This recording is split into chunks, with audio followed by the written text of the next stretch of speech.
Cześć, siemanko, z tej strony wasz Retro Gaming Laptop, a dziś, no cóż, pamiętacie jak na poprzednim filmie testowaliśmy dysk Hikvisiona, który ogólnie dla mnie był zaskoczeniem, ponieważ jak wcześniej już wspominałem, nie wiedziałem, że ta firma w ogóle para się takimi rzeczami. Natomiast zakupiłem ten dysk w konkretnym celu i dziś ten cel spróbujemy sobie osiągnąć. Czy się uda? Tego nie wiem. Myślę, że jest to dość ciekawa sprawa. A mianowicie dzisiaj, tak na dobrą skalę, będziemy sprawdzać, jaki maksymalnie dysk tak naprawdę możemy włożyć do laptopa opartego o chipset BX440. Myślę, że może być ciekawie. Zapraszam.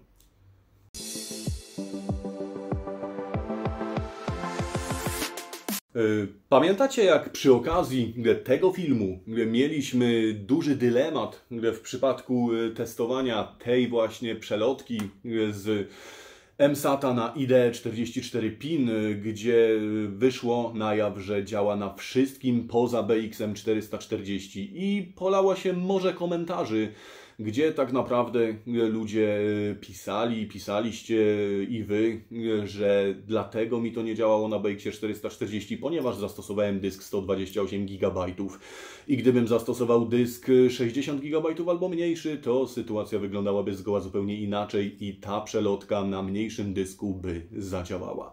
Szczerze Wam powiem, że sprawdziłem tą przelotkę na dysku 64 GB z dokładnie takim samym efektem. Nie będę Wam tego tutaj zamieszczał, ponieważ dzisiaj tak naprawdę planuję zrobić coś zupełnie innego.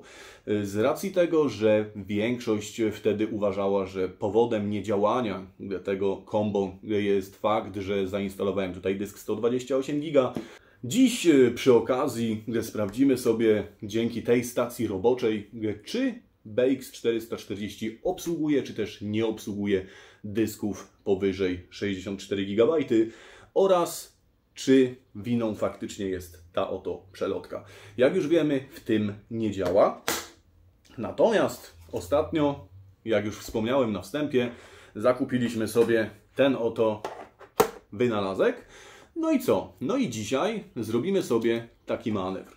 Podłączymy sobie ten dysk do tej przelotki i sprawdzimy, jaki efekt daje nam to trio. Więc nie przedłużając, zaczynajmy. Jak widzicie, mam już tutaj przygotowanego pacjenta. W tej chwili wrzucimy sobie dysk Hikvisiona S100 do przelotki z SATA na IDE. No i mając już gotową przelotkę do dysku z Inspirona, podłączoną do przelotki do SATA na IDE, podłączoną do dysku SSD z Hikvisiona, możemy nareszcie podłączyć to wszystko do tego laptopa. Podłączymy, no i niech zadzieje się magia. Słuchajcie, jak obstawiacie? Zadziała czy nie zadziała? Swoją drogą, szkoda, że to nie jest live. Wtedy moglibyśmy zrobić jakąś ankietę, pogadać sobie w tle, poczekać aż wyjdzie werdykt z głosowania, a następnie dopiero sprawdzić. Natomiast z racji tego, że jest to zwykły film, zaraz sobie sprawdzimy, jak to tutaj wygląda w przypadku tego właśnie pacjenta. O ile pamiętacie, to ta konfiguracja na BX-ie 440 nie działa. Nie działa na żadnym BX-ie 440, do którego to podłączyłem. Więc cóż, mamy tutaj 4 razy większy dysk, więc jeżeli zadziała, to wszystkie argumenty mówiące, że ten dysk 128 GB jest za duży dla BX-a, umrą. Natomiast jeżeli to nie zadziała, będziemy kombinować dalej. To sobie odłożymy na bok i sprawdźmy. No i co? Jak widzicie na załączonych zdjęciach, z racji tego, że post zbyt szybko przelatuje i matryca pod różnymi kątami widzenia nie do końca jest wyraźna, widzicie, że przy samym poście, jak widać na zdjęciu tutaj, wszystko jak najbardziej nam wykrywa. Dzięki tej przelotce dysk jest widoczny, w poście jest wykrywany jako Hikvision S100 z 512 GB pojemnością. Natomiast jeżeli sobie wejdziemy do BIOSu, co widać na drugim zdjęciu tutaj, już tak kolorowo nie jest, ponieważ sam BIOS faktycznie wykrywa 65 GB. Natomiast cóż, spójrzmy, jak to wygląda w przypadku, kiedy zainicjujemy instalację systemu i co finalnie zobaczymy na obrazku po zainstalowaniu tegoż systemu oraz sterowników do tego systemu. Jak widzicie, dysk inicjuje się bez większego problemu i sama instalacja tego systemu również bez większego problemu nam tutaj zaczyna lecieć.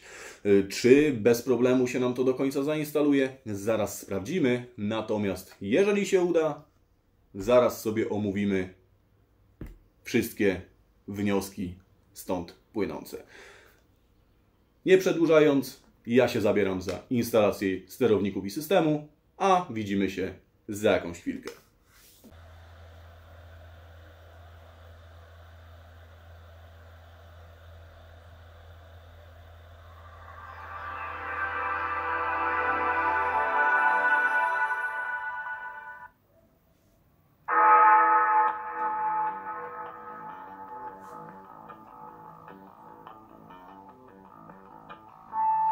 Jak widzicie, system nam tutaj wstał bez żadnego większego problemu i co prawda na początku system, jak też BX440 po formacie, wykrył nam tylko i wyłącznie 137 GB albo aż 137 GB.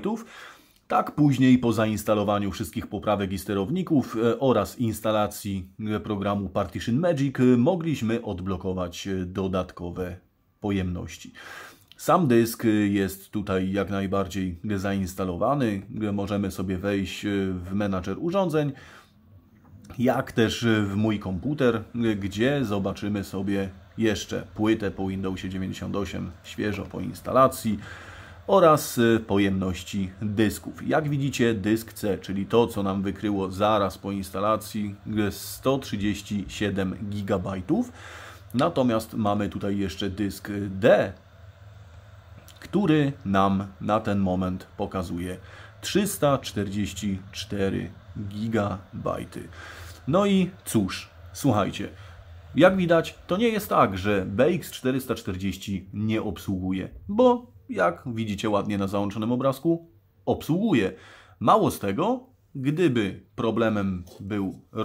problemem był tylko rozmiar, no to w sumie ta przelotka z tym dyskiem 128 GB powinna bez problemu i bez żadnych kombinacji, jak też dodatkowych programów się zainstalować i obsłużyć, więc ewidentnie problem leży po stronie przelotki.